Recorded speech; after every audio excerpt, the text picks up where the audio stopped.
আসসালামু আলাইকুম সুপ্রিয় শিক্ষার্থীরা, কেমন আছো তোমরা? আশা করছি তোমরা ভালো আছো, সুস্থ আছো, নিরাপদে আছো এবং অবশ্যই সবাই সামাজিক দূরত্ব মেনে নিজ গৃহে অবস্থান করছো। আমিও ভালো আছি। আমি আমার পরিচয় দিচ্ছি। আমি রুমানা আক্তার, প্রভাষক হিসাব বিজ্ঞান বিভাগ, ঢাকা কলেজ, ঢাকা। আমি তোমাদেরকে পড়াচ্ছি ফিনান্স, ব্যাংকিং ও বিমা দ্বিতীয় পত্র এই কোর্সটি। তোমরা জানো এর আগে আমি একটি ক্লাস নিয়েছি তোমাদের সাথে। আজকে আমার দ্বিতীয় ক্লাস। আর এই দ্বিতীয় ক্লাসটি কোন চ্যাপ্টারের উপর? সেটি হচ্ছে ব্যাংক ব্যবস্থার প্রাথমিক ধারণা। তো গত ক্লাসে এই ব্যাংক ব্যবস্থার প্রাথমিক ধারণা নিয়ে মূলত আমরা আলোচনা করেছিলাম যে ব্যাংক শব্দের উৎপত্তি কোথা থেকে হলো এবং ব্যাংক যে বর্তমান যে আধুনিক সময়ে যে অবস্থানে রয়েছে সেটা কিভাবে হলো, সেই ইতিহাস সম্পর্কে আমরা গত ক্লাসে জেনেছিলাম। আজকে আমাদের আলোচনার বিষয় হচ্ছে ব্যাংক কাকে বলে, ব্যাংকিং কি, ব্যাংকার কে, ব্যাংক ব্যবসায়ের প্রকৃতি বা বৈশিষ্ট্যসমূহ। এছাড়া আরও আলোচনা করব অর্থনৈতিক উন্নয়নে ব্যাংকের গুরুত্ব বা ভূমিকা। তাহলে শুরুতেই আমরা যে বিষয়টি নিয়ে আলোচনা করব সেটি হচ্ছে ব্যাংক বা ব্যাংকের সংজ্ঞা। তোমরা যদি তোমাদের বাড়ির আশেপাশে তাকাও বা কোনো ব্যবসায়িক মানে অঞ্চল যে আছে, যেমন মতিঝিল বা গুলশান, এসব এলাকার দিকে যদি আমরা তাকাই তাহলে আমরা কি দেখব? আমরা দেখব যে বিভিন্ন ধরনের ব্যাংকের সাইনবোর্ড দেখা যাচ্ছে। Bank Asia, prime bank, Jamuna bank, Dhaka bank, Sonali bank, Rupali bank, Agrani, Janata, মানে অনেক ধরনের ব্যাংকের সাইনবোর্ড কিন্তু আমাদের চোখে পড়ে। তো এই যে ব্যাংক, ব্যাংক জিনিসটা কি? ব্যাংক হচ্ছে এমন একটি আর্থিক মধ্যস্থ কারবারি প্রতিষ্ঠান যা অর্থ আমানত হিসেবে গ্রহণ করে, অর্থ ঋণ গ্রহীতাদেরকে ঋণ হিসেবে প্রদান করে, এছাড়া আরও অনেক ধরনের ব্যাংকিং সুবিধা প্রদান করে থাকে। আমরা একটু বোর্ডের দিকে যদি তাকাই তাহলে দেখতে পাবো এখানে একটি সংজ্ঞা আমি লিখে রেখেছি। দেখো, ব্যাংক হলো আর্থিক মধ্যস্থ কারবারি প্রতিষ্ঠান যা ধার ও ঋণের ব্যবসায়ী। অধ্যাপক কার্নসের মতে ব্যাংক হলো এমন একটি আর্থিক মধ্যস্থকারী কারবারি প্রতিষ্ঠান যেটা ধার ও ঋণের ব্যবসায়ী, অর্থাৎ সে এক পক্ষ হতে আমানত সংগ্রহ করে এবং অন্য পক্ষ বা ঋণ গ্রহীতা বা ব্যবহারকারীদেরকে সেই সংগৃহীত আমানতের অর্থ কি ঋণ হিসেবে প্রদান করে অথবা বিনিয়োগ করে। দেখো, আরো একটি কথা বলা হয়েছে, এছাড়াও অর্থ সংগ্রহ, ঋণ দান এবং বিনিময় ইত্যাদি কার্যে নিয়োজিত প্রতিষ্ঠানই হলো কি ব্যাংক। তার মানে ব্যাংক শুধু ধার ও ঋণের ব্যবসায়ী নয়, এটি আমানত সংগ্রহ করে বিভিন্ন লোকের কাছ থেকে, অর্থাৎ কি সারা বাংলাদেশে যদি কথা চিন্তা করি, এখানে বিভিন্ন ধরনের লোকের কাছে বড় অ্যামাউন্টে হোক বা ছোটো অ্যামাউন্টে হোক অর্থ কিন্তু অলস অবস্থায় পড়ে থাকে। ব্যাংক কী করে? এই অলস অর্থগুলোকে সংগ্রহ করে এবং সংগ্রহ করে মূলধন গ্রহণ করে। সেই মূলধন থেকে কি করে তারা, যাদের অর্থের প্রয়োজন রয়েছে, ঋণ গ্রহীতা রয়েছেন, তারা ব্যাংকের কাছে যখন আবেদন করে তখন ব্যাংক তাদেরকে সেই ঘটিত মূলধন থেকে কিন্তু অর্থ ঋণ দান করে অথবা কোনো উৎপাদনশীল কাজে কিন্তু বিনিয়োগ করে। এখন এই যে ব্যাংক কম সুদে আমানতকারীদের কাছ থেকে অর্থ সংগ্রহ করলো এবং অধিক সুদে যারা ঋণ গ্রহীতা বা ব্যবহারকারী আছে তাদেরকে প্রদান করলো, তাহলে অধিক সুদটা কি ব্যাংক গ্রহণ করলো কার কাছ থেকে? ঋণ গ্রহীতার কাছ থেকে। আর সেখান থেকে অল্প সুদ কাকে প্রদান করলো? আমানতকারীকে। কারণ একজন আমানতকারী তো অহেতুক তার অর্থ ব্যাংকে জমা রাখবে না, অবশ্যই সেখান থেকে সে কোনো রিটার্ন আশা করবে। তো এই যে অধিক সুদ ঋণ গ্রহীতার কাছ থেকে গ্রহণ করলো এবং কম সুদ আমানতকারীকে প্রদান করলো, এই সুদের দুয়ের যে পার্থক্যটা, মার্জিন বা পার্থক্যটাই হলো ব্যাংকের জন্য আয়। আর এই আয় থেকে ব্যাংক তার যাবতীয় পরিচালনা খরচ বাদ দিলে যেটা থাকে সেটা হচ্ছে ব্যাংকের জন্য মুনাফা। তো আমরা যদি এক কথায় বা অ্যাট এ গ্লান্স দেখতে যাই যে ব্যাংক কি, তাহলে তোমরা একটু বোর্ডের দিকে তাকাও। আমি একটা জিনিস লিখে রেখেছি যে ব্যাংক হলো এমন একটি প্রতিষ্ঠান, ব্যাংক, যেটি আমানতকারীর থেকে অল্প সুদে কি করে? অর্থ জমা গ্রহণ করে। ব্যাংক আমানতকারীর কাছ থেকে অল্প সুদে অর্থ জমা গ্রহণ করে, সেখান থেকে ঋণ দান করে কিসে? অধিক সুদে। অধিক সুদে ঋণ গ্রহীতাকে ঋণ দান করে। এখন আমি তো বারবার বলছি আমানতকারী থেকে অর্থ সংগ্রহ করছে এবং ঋণ গ্রহীতাকে ঋণ দান করছে, কাজটা কি এখানে কমপ্লিট? অবশ্যই না।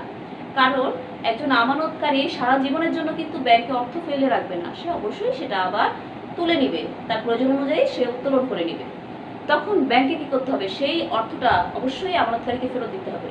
এজন্য তাকে কি করতে হবে, তাকে ঋণ গ্রহীতার কাছ থেকেও কিন্তু নির্দিষ্ট সময় পর ঋণের অর্থ ফেরত নিতে হবে। ঠিক সেই কথাটাই দেখো নিচে লেখা আছে, ঋণ গ্রহীতা যে মেয়াদের জন্য ঋণ গ্রহণ করেছে ব্যাংকের কাছ থেকে, সেই মেয়াদ শেষ হলে ঋণ গ্রহীতা কিন্তু সুদ সহ ঋণের অর্থ ফেরত দিবে ব্যাংককে, আর ব্যাংক সে অর্থ থেকে তার সুদ বা আয়টা রেখে ফেরত দিবে কাকে, আবার আমানতকারীকে অর্থ ফেরত দিবে। তার মানে এটা একটা চলমান প্রক্রিয়া।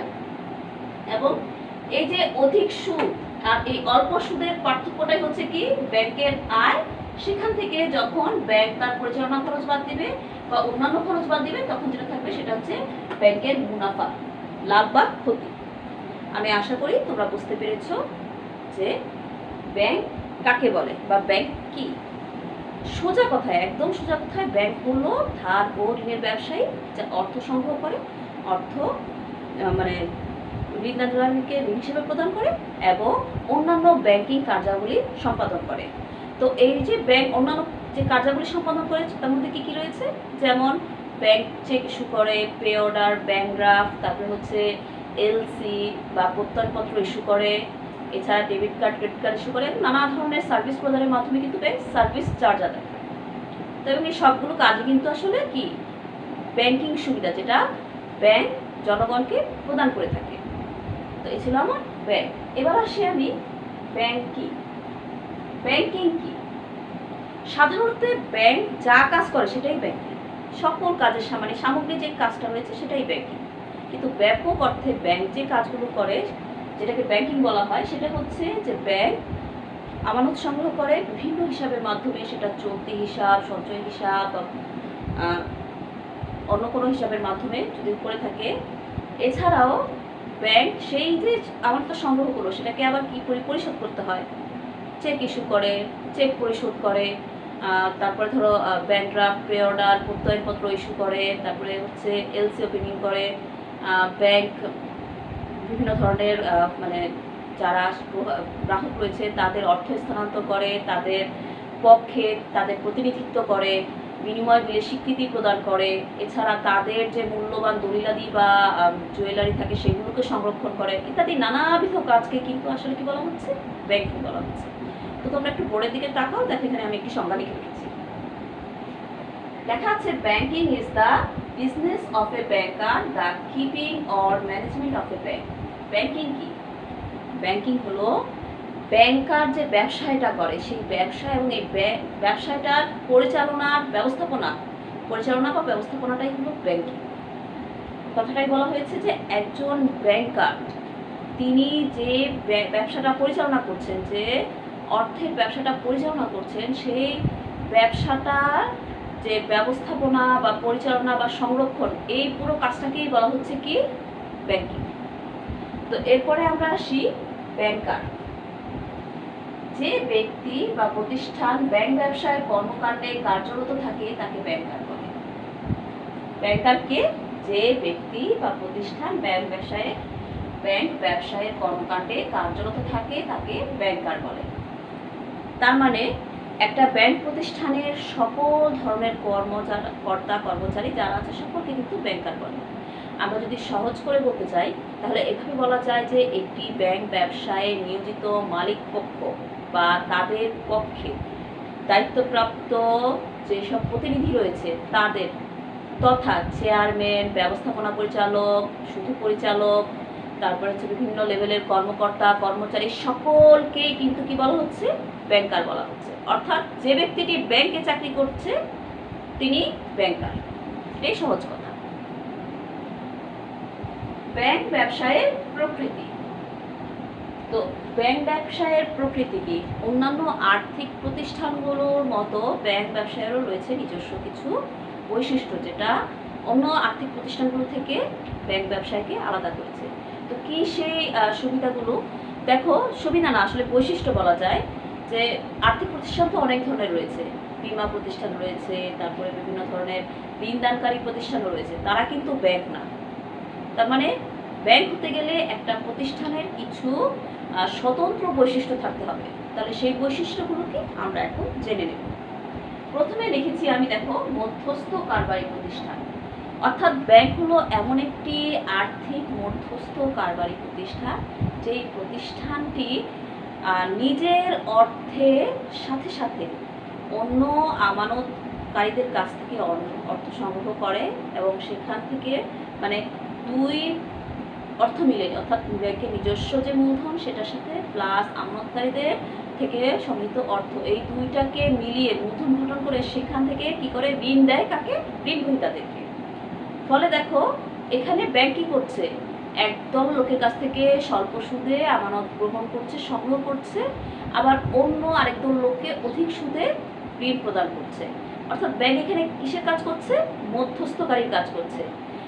একদল লোকের হাতে অলস টাকা পড়ে আছে, আরেকদল লোকের অর্থের প্রয়োজন রয়েছে। এই দুই পক্ষকে ব্যাংক কি করছে? সমন্বয়ের মাধ্যমে ব্যাংক তার নিজস্ব ব্যবসা পরিচালনা করছে। এক্ষেত্রে ব্যাংক কিন্তু অন্যের অর্থ ধার করে তা দিয়ে আবার ঋণের ব্যবসা করছে। অর্থাৎ ব্যাংক এখানে ধার করা অর্থের ধারক হিসেবে আছে এবং মধ্যস্থকারী প্রতিষ্ঠান হিসেবে সে এখানে তার যে ব্যবসায় সেটা পরিচালনা করছে। ব্যাংকের পণ্য কি বলতো? ব্যাংক কিসের ব্যবসায় করে? ব্যাংকের পণ্য বা সওদা হলো কি? অর্থ। অর্থটাই কিন্তু এখানে ব্যাংক একদল লোকের কাছ থেকে গ্রহণ করছে এবং অন্য আরেকদল লোকের কাছে কি করছে? ঋণ হিসেবে প্রদান করছে। তো এই যে অন্যের অর্থের ধারক হিসেবে ব্যাংক মধ্যস্থতা করে দুই পক্ষকে যখন একত্রে সুবিধা প্রদান করছে, তখন সে কি করছে? মধ্যস্থ কারবারি প্রতিষ্ঠান হিসেবে কাজ করছে। তাই ব্যাংককে বলা হচ্ছে মধ্যস্থ আর্থিক মধ্যস্থ কারবারি প্রতিষ্ঠান। এরপরে আসি অর্থ ও ঋণের ব্যবসায়ী। আমি একটু আগে যেটা বললাম তোমাদের, ব্যাংকের পণ্য হলো অর্থ। এই অর্থ কিন্তু ব্যাংক নিজে উৎপাদন করে না, সে অন্য থেকে গ্রহণ করে, তাই না? তার মানে যখন সে অন্য থেকে গ্রহণ করছে তখনও কিন্তু সে ধার হিসেবেই গ্রহণ করছে, আবার যখন ঋণ গ্রহীতাদেরকে প্রদান করছে তখন সেটাকেও কিন্তু সে ঋণ হিসেবে প্রদান করছে বা বিনিয়োগ হিসেবে প্রদান করছে। অর্থাৎ সোজা কথায় কি, তাহলে ব্যাংক ধার বা ঋণের ব্যবসায়ী বা অর্থ বা ঋণের ব্যবসায়ী। এরপরে আসি বৃহদায়তন প্রকৃতি। বাংলাদেশের আইন অনুযায়ী একক বা অংশীদারি প্রতিষ্ঠান হিসেবে ব্যাংক গড়ে ওঠার কোনো সেরকম কোনো কঠিন নীতিমালা না থাকলেও বা বিধিনিষেধ না থাকলেও বাংলাদেশে কিন্তু একক বা অংশীদারি ব্যাংক নেই। এর একটা কারণ আছে। কারণটা হচ্ছে জনগণের আস্থা অধিক অর্জনের জন্য ব্যাংক সাধারণত বৃহদায়তন প্রতিষ্ঠান হিসেবে গড়ে ওঠে, অর্থাৎ ব্যাংক কোম্পানি লিমিটেড প্রতিষ্ঠান হিসেবে গড়ে ওঠে। বাংলাদেশে কিন্তু সরকারি ব্যাংকগুলো ছাড়া যতগুলো প্রাইভেট ব্যাংক রয়েছে সবগুলোই কিন্তু লিমিটেড প্রতিষ্ঠান, অর্থাৎ এরা কোম্পানি আইন অনুযায়ী গঠিত হয় এবং বৃহদায়তন বৈশিষ্ট্যের বা বৃহদায়তন প্রকৃতির হয়ে থাকে। এখানে বিশেষ করে বাংলাদেশে কিন্তু একক বা অংশীদারি ব্যাংকিং প্রতিষ্ঠান নেই। তো বোঝাই যাচ্ছে যে ব্যাংক তার প্রকৃতিটা কি? ব্যাংকের প্রকৃতিটাই হচ্ছে বৃহদায়তন, অর্থাৎ ছোটখাটো কোনো আর্থিক প্রতিষ্ঠান নয়, এটি যথেষ্ট বড়, বিভিন্ন শাখা প্রশাখা নিয়ে এই ব্যাংক ব্যবস্থাটি গড়ে ওঠে যাতে জনগণের অধিক আস্থা সে অর্জন করতে পারে। এরপরে আসি সচ্ছল, অর্থাৎ আর্থিকভাবে সচ্ছল। ব্যাংকে অবশ্যই কি হতে হবে?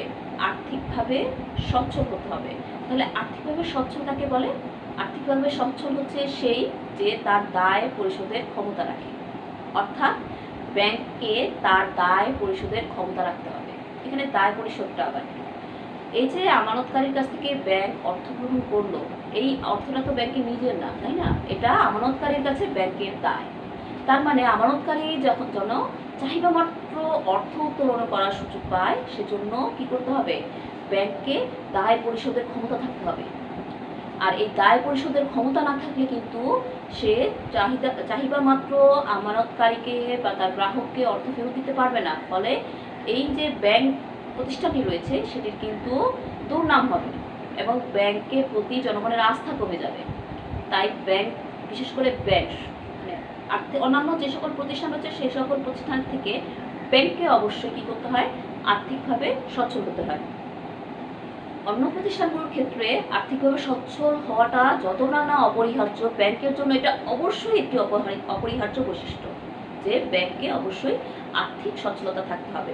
আর এই লক্ষ্যে প্রতিটি দেশেই কিন্তু একটি নিয়ম আছে যে প্রত্যেকটা ব্যাংকে নিজস্ব যে ন্যূনতম মূলধন সীমা রয়েছে সেটা মেনটেন করতে হয়। যেমন পেড আপ ক্যাপিটালটা অবশ্যই সেটা কি করতে হয়, ব্যাংকে কেন্দ্রীয় ব্যাংকের নিকট সংরক্ষণ করতে হয়। এটি নিজস্ব মানে প্রত্যেকটা ব্যাংকের হিসাবের মাধ্যমে এটি কেন্দ্রীয় ব্যাংকে জমা রাখা হয় এই পেড আপ ক্যাপিটাল বা পরিশোধিত মূলধনটি। এরপরে আসি নিরাপত্তার প্রতি। ব্যাংক সবসময় কি করে, নিজের যে অর্থ রয়েছে অন্যদের যে অর্থ, সমস্ত ধরনের অর্থ এবং সম্পদকে কিন্তু নিরাপদ রাখতে হয়। এই জন্য ব্যাংককে বিশেষ ব্যবস্থা গ্রহণ করতে হয় নিরাপত্তা গ্রহণের জন্য। কারণ সারা বিশ্বেই ব্যাংক নিরাপত্তার প্রতীক হিসেবে বিবেচিত হয়। আমরা যারা সাধারণ মানুষ আছি আমরা কিন্তু ঘরে লাখ লাখ টাকা ফেলে রাখি না, কিন্তু আমরা ব্যাংকে টাকা রেখে কিন্তু নিশ্চিন্তে থাকি। কারণ আমরা জানি যে আমার ঘরে চোর বা ডাকাত আসলে সেই টাকাটা চুরি হয়ে যেতে পারে, কিন্তু ব্যাংকে এই চুরি বা ডাকাতি হওয়ার সম্ভাবনাটা অনেকটাই কম থাকে। একেবারেই যে হয় না তা না, কিন্তু সম্ভাবনা অনেক কম। যার কারণে ব্যাংকগুলো জনগণের নিকট কি নিরাপত্তার প্রতীক হিসেবে ব্যবহৃত হয়। সেজন্য ব্যাংককে সবসময় নিজস্ব যে সম্পদ রয়েছে সেই সম্পদের সাথে সাথে যে আমানতকারীদের অর্থ রয়েছে সেই অর্থকেও কি করতে হয়, নিরাপত্তা বিধানের জন্য সর্বোচ্চ প্রচেষ্টা গ্রহণ করতে হয়। এরপরে আসি বিশ্বস্ততার প্রতীক। ব্যাংক সারা বিশ্বেই বিশ্বস্ততার প্রতীক হিসেবে গণ্য, কারণ সততার সাথে এবং নিয়ম মাফিক যেহেতু ব্যবসা করে ব্যাংক, সেহেতু সবাই কিন্তু ধরেই নেয় যে ব্যাংকে তার অর্থটা নিরাপদে যেমন থাকবে তেমনি ব্যাংক তার মানে সমস্ত তথ্যগুলো কি করবে, গোপনেই রাখবে। অর্থাৎ ব্যাংককে মানে জনগণের আস্থা ধরে রাখার জন্য সবসময় সততার সাথে ব্যবসা করতে হবে। তখন কি হবে যে জনগণের মধ্যে আস্থার সৃষ্টি হবে, হ্যাঁ আমরা আমাদের অর্থ ব্যাংকে রাখবো, তাহলে আমাদের অর্থ যেমন নিরাপদ থাকবে, সেই সাথে সাথে আমরা যখন অর্থ প্রয়োজন হবে তখন আমরা এখান থেকে চাহিদা মাত্র অর্থ উত্তোলন করতে পারবো। এই যে বিশ্বাসটা, এই বিশ্বাসটাই কিন্তু ব্যাংকের আরেকটি বৈশিষ্ট্য। আমরা সাধারণ জনগণ চিন্তা করি কি, আমরা ঘরে টাকা রাখার চাইতে আমরা ব্যাংকে টাকা রাখবো, তাহলে আমাদের অর্থ বেশি নিরাপদ থাকবে। এই যে বিশ্বাস, এই বিশ্বাসটাই হচ্ছে ব্যাংকের একটি বড় বৈশিষ্ট্য। মূলধন গঠনের কারখানা। সারা বিশ্বেই ব্যাংক মূলধন বাজারের একটি অন্যতম অংশীদার, বা আমরা যদি বলি স্টেক হোল্ডার। তো এই যে স্টেক হোল্ডার হিসেবে ব্যাংক অর্থনীতির অনেক বড় অনেকটা স্কোপ নিয়ে থাকে। অর্থাৎ মানে অর্থনীতির, একটা দেশের অর্থনীতির যে চিত্র, সেই চিত্রে ব্যাংক কিন্তু একটি গুরুত্বপূর্ণ অংশীদার। তো এই যে ব্যাংক সারা দেশের অলস অর্থ সংগ্রহ করে সেটাকে কিন্তু মূলধন হিসেবে গঠন করে এবং দেশের শিল্প কারখানা ব্যবসায় বাণিজ্যে সেই অর্থ কিন্তু সরবরাহ করে। তার ফলে কিন্তু দেশের মানে যে উৎপাদন ব্যবস্থা সেটা আরও গতিশীল হয়। তাই বলা যায় যে অর্থের যে অন্যতম ব্যবসায়ী ব্যাংক, এই ব্যাংক নিরাপত্তার যেমন প্রতীক, বিশ্বস্ততার যেমন প্রতীক, তেমনি কিন্তু এটি মূলধন গঠনের কারখানা। কারণ ব্যাংক বিভিন্ন হিসাবের মাধ্যমে কিন্তু অর্থ সংগ্রহ করে থাকে, বিভিন্ন হিসাবের মাধ্যমে। এবং এই যে অর্থ সংগ্রহ করে থাকে, এই অলস অর্থগুলো কিন্তু এমনিতেই ঘরে পড়ে থাকতো, যেটার কোনো উপযোগিতা থাকতো না, কিন্তু যখন সেটা ব্যাংকে ঢুকে গেল তখন সেটা মূলধন রূপে কিন্তু বিভিন্ন ব্যবসায় বাণিজ্যে বা প্রতিষ্ঠানে চলে গেল, যেটা উৎপাদনের সরাসরি কাজে লাগলো, ফলে একটি দেশের উৎপাদন কিন্তু বৃদ্ধি পেল। তাই সহজভাবে বলা যায় যে ব্যাংক যেমন ব্যবসায়ীদেরকে সাহায্য করে, এছাড়া সাধারণ মানুষেরও কিন্তু ব্যাংক ছাড়া চলা দুষ্কর। যেমন আমি আমার কথাই বলি, আমার বেতনটা কিন্তু ব্যাংকের মাধ্যমে হয়। যদি ব্যাংকের মাধ্যমে না হতো তাহলে কি হতো, আমাকে বেতন বিল এসি অফিসে পাঠাতে হতো, সেখানে তারা গ্রান্টেড করতো, সেটা গ্রান্টেড হলো কি না আমি জানতাম না, সেজন্য আমাকে 2 দিন অপেক্ষা করতে হতো। এরপরে হয়তো সেই টাকাটা চেক আমি পেতাম, মানে আমার বেতনের আমি চেক পেতাম। দেখো প্রসেসটা কিন্তু অনেক লেন্দি, কিন্তু এটা যখন অটো ইএফটির মাধ্যমে ব্যাংকে ঢুকে যাচ্ছে তখন আমি কিন্তু ঘরে বসে একটা মেসেজের মাধ্যমে জানতে পারছি যে হ্যাঁ আমার বেতনটা হয়ে গেছে। তার মানে ব্যাংক শুধু যে ব্যবসায়ীদেরকেই সাহায্য করে তা কিন্তু নয়, ব্যাংক আমার তোমার মতো সাধারণ মানুষের জন্য কিন্তু অপরিহার্য হয়ে দাঁড়িয়েছে। এরপরে আসি অর্থনীতির চালিকা শক্তি। অর্থনীতির চালনা বা গতিশীল করাটাই হচ্ছে অর্থনীতির চালিকা শক্তি। তা ব্যাংক কিন্তু এক্ষেত্রে সবচেয়ে বেশি গুরুত্বপূর্ণ ভূমিকা পালন করে থাকে। কারণ একটা দেশে অর্থনীতির যে ব্যবস্থাটা বা গতিশীল কিনা সেটা জানার অন্যতম সূচক হলো দেশের ব্যাংকিং পরিস্থিতি। সোজা কথায় ব্যাংকিং পরিস্থিতিকে অর্থনৈতিক সূচক হিসেবে আধুনিক সময়ে বিবেচনা করা হয়। ফলে এই ব্যাংকের পরিস্থিতিটা আসলে কেমন সেটা জানাও কিন্তু অত্যন্ত গুরুত্বপূর্ণ একটি দেশের অর্থনৈতিক অবস্থা জানার জন্য। তো একটি দেশের সঞ্চয়, মূলধন, বিনিয়োগ, উৎপাদন, এই চারটি যে অর্থনীতির মেইন উপাদান রয়েছে, এই মেইন উপাদানগুলো কিন্তু ব্যাংকের সাথে ওতপ্রোতভাবে জড়িত। এবং শুধু যে ওতপ্রোতভাবে জড়িত তা না, মূলধনটা যে ঘটিত হলো সেই মূলধনটা বিনিয়োগ করা হলো উৎপাদনশীল ক্ষেত্রে, সেখান থেকে উৎপাদন বৃদ্ধি পেল, সেই উৎপাদনের ফলে পণ্যের যে গ্রাহক রয়েছে তারা তাদের পণ্য গ্রহণের মাধ্যমে তাদের চাহিদাকে মিটা করতে পারলো। ফলে দেখো অর্থনীতির যে চাহিদা এবং যোগান সেখানে একটি ভারসাম্য সৃষ্টি হলো। তো এই কারণেই বলা হচ্ছে যে অর্থনীতির চালিকা শক্তি হলো ব্যাংক। আবার ব্যাংকের চালিকা শক্তি কিন্তু কেন্দ্রীয় ব্যাংক, দুটো আলাদা জিনিস, খেয়াল রাখবে বিষয়টা। এরপরে আসি সেবা বিক্রয়। ব্যাংকের পণ্য কি? আগেই বলেছি যে ব্যাংকের পণ্য অর্থ, কিন্তু ব্যাংক শুধু কি অর্থের ব্যবসা করে তা নয়, ব্যাংক কিন্তু সেবাও বিক্রয় করে। দেখো আমার কাজটা কি? আমার কাজটা হচ্ছে তোমাদেরকে শিক্ষা দেওয়া। তাহলে এখানে আমার পণ্যটা কি? সেবা। আমার কিন্তু পণ্য নেই, সেবা। ব্যাংকও কিন্তু এভাবে শুধু অর্থের ব্যবসা করে তা না, বিভিন্ন ধরনের সেবাও প্রদান করে থাকে। যেমন ব্যাংক গ্রাহকের পক্ষে পে অর্ডার, ব্যাংক ড্রাফট, তারপরে হচ্ছে পত্রপত্র ইস্যু করে থাকে, এলসি ওপেনিং করে থাকে। এছাড়াও debit card, credit card issue করে থাকে, আরও নানাবিধ কাজ করে, লকার ভাড়া দিয়ে থাকে, তারপরে হচ্ছে প্রতিনিধিত্বমূলক কাজগুলো ব্যাংক করে থাকে। এগুলো সবই কিন্তু আসলে সেবার অন্তর্ভুক্ত। তাই ব্যাংককে বলা হয় সেবা বিক্রয় ধর্মী প্রতিষ্ঠান। এবার আসি পরেরটাতে, গোপনীয়তা রক্ষা। আমি কিছুক্ষণ আগে বিশ্বস্ততার প্রতীক যখন পড়াচ্ছিলাম তখন গোপনীয়তার কথা তোমাদেরকে বলছিলাম। সারা বিশ্বে ব্যাংক, সবগুলো ব্যাংকই সারা বিশ্বে মোটামুটি চেষ্টা করে গ্রাহকদের তথ্য গোপন রাখার। কারণ একজন ব্যক্তির গোপন তথ্য যদি, বিশেষ করে আর্থিক তথ্য যদি অন্য কোনো লোক জেনে থাকে তাহলে সেটা তার জন্য সমস্যার সৃষ্টি করতে পারে। তাই ব্যাংকগুলো এক্ষেত্রে কী করে, তাদের যে গ্রাহকগুলো রয়েছে তাদের প্রত্যেকটা তথ্য তারা গোপন রাখার চেষ্টা করে। ধরো আমার একজন মনোমালিন্য আছে এমন একজন লোকের আর্থিক তথ্য আমি জানতে চাই, সেজন্য আমি ব্যাংকে গিয়ে যদি আমি তার আর্থিক তথ্য জানার চেষ্টা করি, ব্যাংক কিন্তু আমাকে সেই তথ্য দিবে না। কারণ ব্যাংকের আরেকটি বৈশিষ্ট্য কি, যে ব্যাংক অবশ্যই তার প্রত্যেকটা গ্রাহকের গোপনীয়তা রক্ষা করবে। তো এটিও ব্যাংকের একটি বৈশিষ্ট্য। তাহলে এতক্ষণ আমরা আলোচনা করছিলাম ব্যাংক ব্যবসার প্রকৃতি বা বৈশিষ্ট্য। এবার আসি আমরা অর্থনৈতিক উন্নয়নে ব্যাংকের গুরুত্ব বা ভূমিকা। তোমরা জানো অর্থ হলো একটি দেশের সমস্ত কিছু পরিচালনা করে অর্থ, অর্থের উপরে ঘুরছে দেশ। তো এই যে অর্থ, এই অর্থটাকে আবার পরিচালনা করে কে? ব্যাংক। এই অর্থের প্রচার প্রসার, গতিশীলতা সবকিছুই করে থাকে ব্যাংক। তাহলে এই ব্যাংকের যে গুরুত্ব অর্থনৈতিক উন্নয়নে সেটা কি, সেটা এখন আমরা জানব। প্রথমে যেটি বলা হয়েছে মূলধন গঠন ও বিনিয়োগ। আর্থিক প্রতিষ্ঠান হিসেবে ব্যাংক কি করে, চেষ্টা করে সারা দেশে পড়ে থাকা অলস অর্থগুলোকে সংগ্রহ করা। এটা সে কীভাবে করে?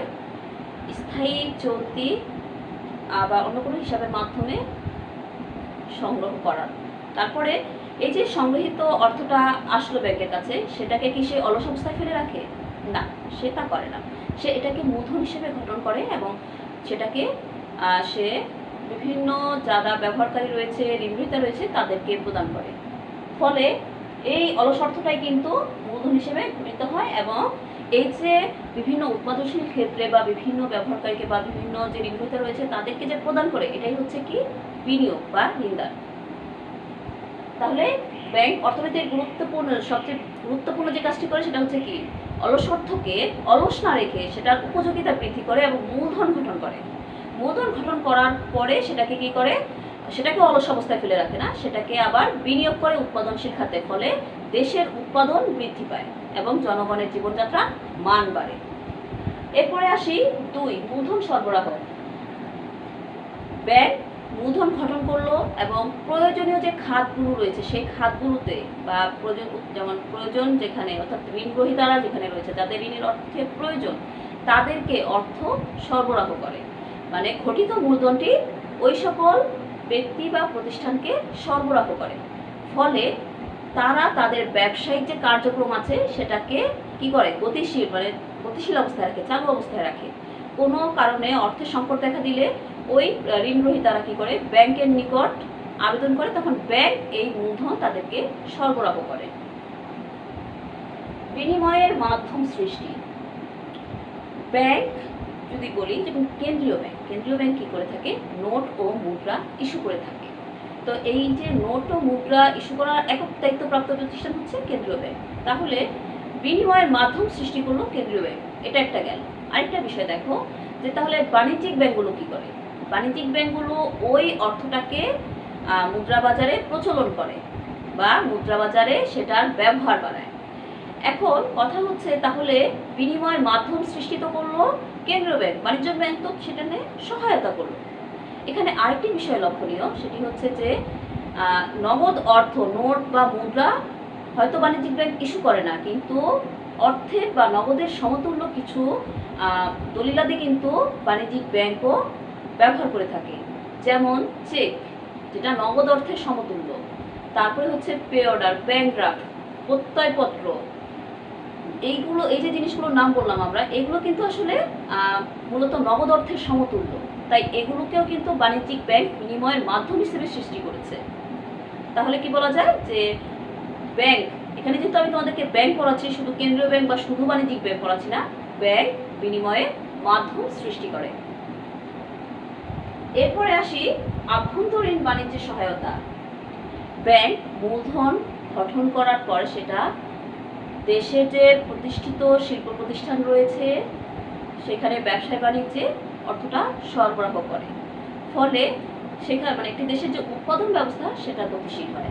এখানে আরো একটি বিষয়ে কাজ করে ব্যাংক, শুধু যে মূলধন সরবরাহ করে তা না, ব্যাংক এই যে ব্যবসায় বাণিজ্যে যে সহজ ও নিরাপদ লেনদেন সেটাও কিন্তু নিশ্চিত করে। গ্রাহকের পক্ষে অর্থ স্থানান্তর, অর্থ লেনদেন, দেনা পাওনা নিষ্পত্তি বা পরামর্শমূলক কোনো কাজ বা দায়িত্ব প্রতিনিধিত্বমূলক কাজ ইত্যাদি কাজগুলো বা ইত্যাদি সুবিধাগুলো কিন্তু ব্যাংক ঋণ গ্রহীতাদেরকে বা গ্রাহকদেরকে প্রদান করে। ফলে কিন্তু আভ্যন্তরীণ যে শিল্প সেটাতে বা শিল্প বা বাণিজ্যে কিন্তু কি হয়, আরও গতিশীলতার সৃষ্টি হয়। সেজন্যই বলা হচ্ছে যে ব্যাংক আভ্যন্তরীণ বাণিজ্যে সহায়তা করে। আর যখন একটি দেশের আভ্যন্তরীণ বাণিজ্য শক্তিশালী হয়, অর্থনীতির চাকা অটোমেটিকলি গতিশীল হয়ে যায়। এরপরে আসি বৈদেশিক বাণিজ্যে সহায়তা।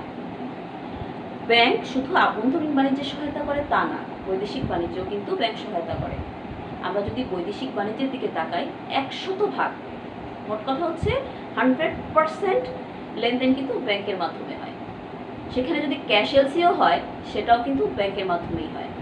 আর সব ব্যবসায় হাতে গোনা 2-1টা প্রতিষ্ঠান হয়তো ক্যাশ এলসি করে, বাকি সবাই কিন্তু ঋণের মাধ্যমেই আসলে এলসিটা করে থাকে। তো এই যে এলসিটা করলো, এই এলসিটাতে যে ঋণ প্রদান, বিনিময় বিলের স্বীকৃতি প্রদান, তারপরে হচ্ছে ঋণের অর্থ পরিশোধ, এভরি ওয়ার্ক যেটা বলা যায়, এখানে প্রত্যেকটা কাজ কিন্তু ব্যাংক করে থাকে। এখানে একজন রপ্তানিকারক বা একজন আমদানিকারকের যে কাজগুলো, অর্থনৈতিক যে কাজগুলো, সমস্ত কাজগুলো ব্যাংক করে থাকে। অর্থাৎ ফরমায়েশ, যে ধরো একজন আমদানিকারক রপ্তানিকারককে যে ফরমায়েশ দিল এবং রপ্তানিকারক সেই ফরমায়েশ গ্রহণ করার পর থেকে পণ্যটি আমদানিকারকের দেশে পৌঁছানো পর্যন্ত, শুধু পৌঁছানো না, পণ্য বন্দর থেকে খালাস হওয়া পর্যন্ত সমস্ত যে কাজগুলো রয়েছে, সেখানে যে আর্থিক বিষয়াদি রয়েছে, সবটাই কিন্তু ব্যাংক নিয়ন্ত্রণ করে। এই কারণেই আমি তোমাদেরকে বললাম যে বৈদেশিক বাণিজ্য 100% ব্যাংক দ্বারা সংগঠিত হয়ে থাকে। যেমন নগদ ঋণ প্রদান, তারপরে হচ্ছে প্রত্যয়পত্র ইস্যু, প্রত্যয়পত্রের যে অ্যামাউন্ট রয়েছে সেটা পরিশোধ করা, বিনিময় বলে স্বীকৃতি দান, সমস্ত ধরনের কাজ যেটা বৈদেশিক বাণিজ্যের সাথে জড়িত সবগুলোই ব্যাংক করে থাকে। তাই ব্যাংক বৈদেশিক বাণিজ্যের সহায়তার মাধ্যমে কিন্তু একটি দেশের উন্নয়নে গুরুত্বপূর্ণ ভূমিকা রাখে। এরপরে আসি শিল্প উন্নয়ন। ব্যাংক শুধু যে আভ্যন্তরীণ বা বৈদেশিক বাণিজ্যে ভূমিকা রাখে তা নয়, ব্যাংক শিল্প উন্নয়নই মূলত বেশি ভূমিকা রাখে। দেখো, একটি দেশ তখনই উন্নত বলা হয় যখন সে শিল্পে উন্নত হয়। আমরা যেমন এখন উন্নয়নশীল দেশে প্রবেশ করেছি, এর কারণ কি? এর কারণ আমরা এখন শিল্পেও অনেকটা উন্নত। আমাদের শিল্পটা কি? এখানে আমাদের গার্মেন্টস শিল্পটা বা আমাদের যে হোয়াইট গোল্ড বা চিংড়ি বা চামড়াজাত পণ্য ইত্যাদি যে পণ্যগুলো রয়েছে, এই শিল্পে আমরা একটু উন্নত হয়েছি। যদিও আমাদের গার্মেন্টস শিল্পটা অনেক স্ট্রং, বাকিগুলো সেভাবে স্ট্রং নয়, কিন্তু তারপরেও আমরা শিল্পে উন্নত হয়েছি। এবং এই যে শিল্পে উন্নত হয়েছি এর কারণটা কি? কারণ হচ্ছে আমাদের দীর্ঘমেয়াদী পরিকল্পনা ছিল, সেই সাথে আমাদের ব্যাংকিং সাপোর্টটাও ছিল। একটা দেশের অর্থনৈতিক উন্নয়নে ব্যাংক প্রধান চালিকা শক্তি হিসেবে কাজ করে। তাই ব্যাংক অবশ্যই চেষ্টা করবে সেই দেশটার শিল্পকে আরও উন্নত করার, এবং সেক্ষেত্রে প্রয়োজনীয় সকল খাতে কী করবে? ব্যাংক কিন্তু ঋণ দান করবে। শুধু যে ঋণ দান করবে তা নয়, এছাড়া প্রতিনিধিত্বমূলক কাজ করবে, উপদেষ্টা হিসেবে কাজ করবে।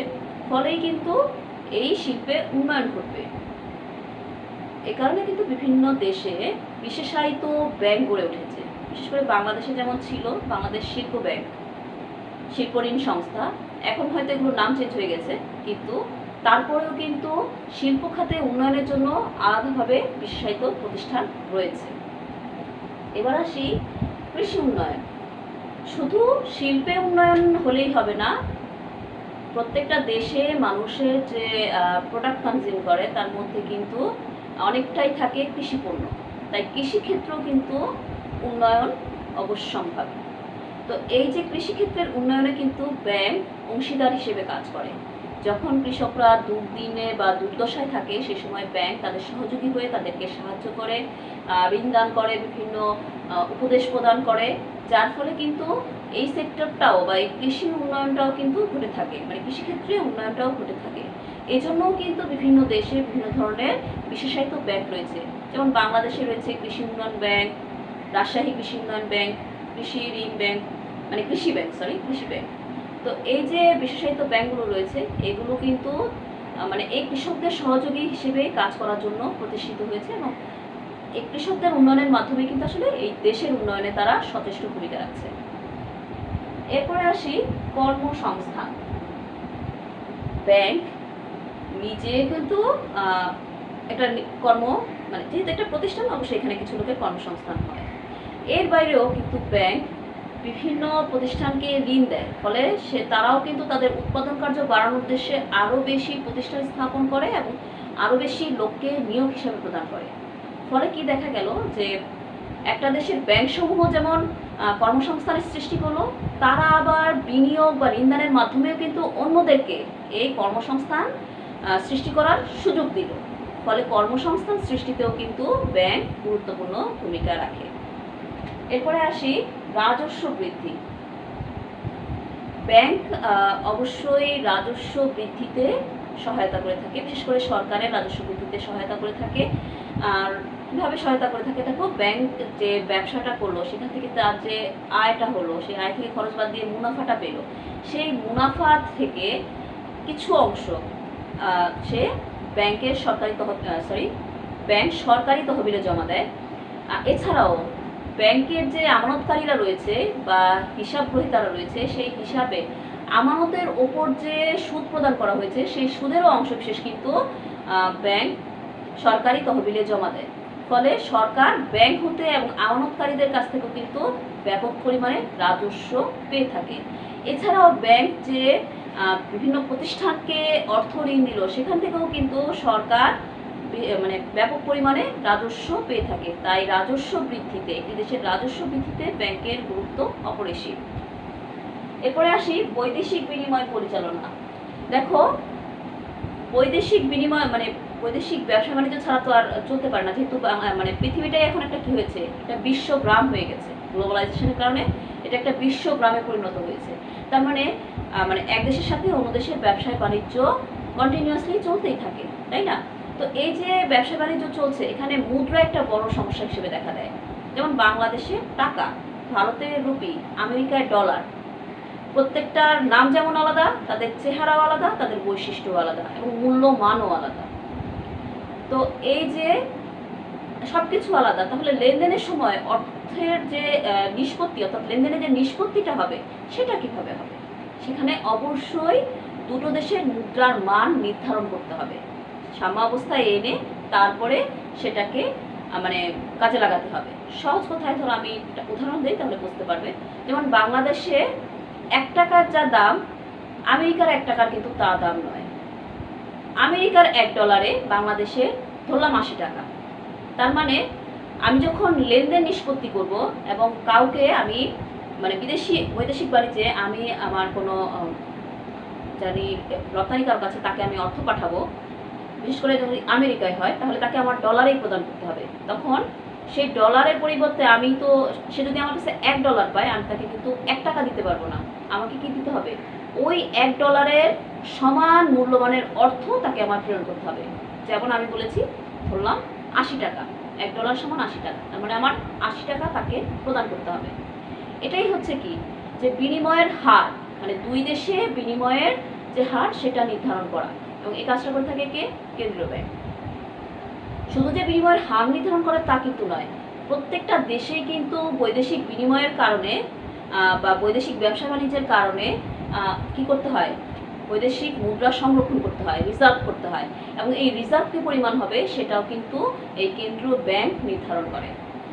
তার মানে কি বোঝা যাচ্ছে, যে বৈদেশিক বিনিময় ক্ষেত্রে বৈদেশিক বিনিময়ের হার এবং তার যে বৈদেশিক পরিমাণের রিজার্ভ, মুদ্রার রিজার্ভ ইত্যাদি সংরক্ষণ করাও ব্যাংকের একটি কাজ, এবং এটিও কিন্তু অর্থনীতির একটি অন্যতম উপাদান, যেটা একটা দেশের অর্থনৈতিক উন্নয়নে গুরুত্বপূর্ণ ভূমিকা রাখে।